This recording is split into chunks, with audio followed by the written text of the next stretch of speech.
I recently wrote a newsletter on President Trump, Bud Light, Target, and the Los Angeles Dodgers.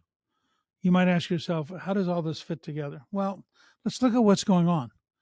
Bud Light, in one of the dumbest advertising moves in modern history, decides to put a transgender influencer on TikTok, was the image of the future for Bud Light.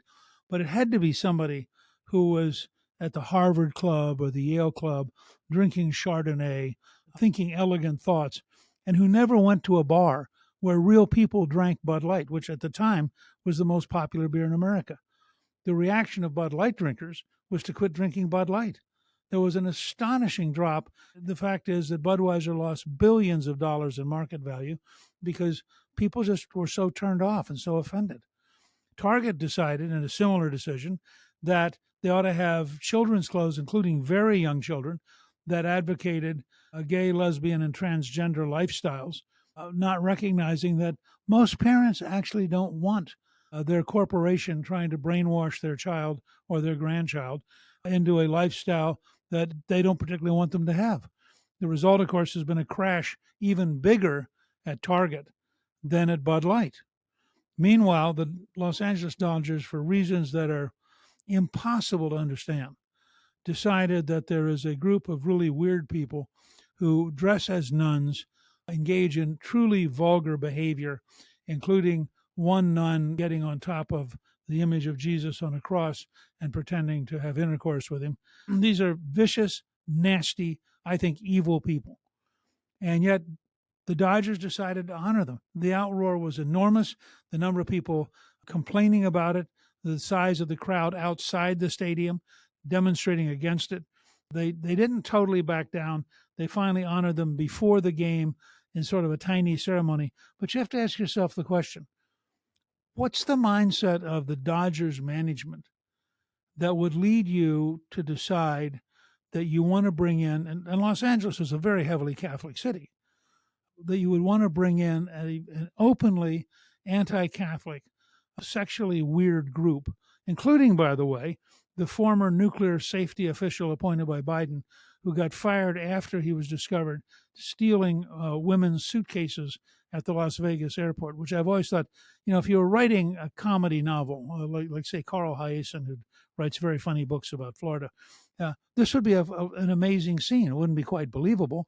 But here you have a guy who literally had been assigned to worry about nuclear safety for the United States government. And for some bizarre reason, his fetish requires him to steal women's luggage. He's part of that group. It gives you sort of a flavor of what kind of people they are. The reason I mention this is I believe, and I wrote about this in my newsletter at Gingrich 360, what unifies the reaction to Target, the reaction to Bud Light, the reaction to the Dodgers having an anti-Catholic hate group, what unifies the reaction to that is what is propelling Donald Trump. When people look at where America is going, how weird it is becoming, how much the Biden administration seems to be indebted to truly strange behavior, spending our tax money overseas, trying to get other countries to be equally weird, focusing on the Defense Department, not on how to defeat China, but how to make sure that we're woke enough, thereby causing a crisis in recruitment because young people don't particularly want to go to a military institution which is primarily dedicated to making sure that you use the right pronoun. The whole thing is nuts. And I think you're going to see a tremendous reaction to it. And I think it's going to become discredited on a grand scale. I mean, just take the Defense Department.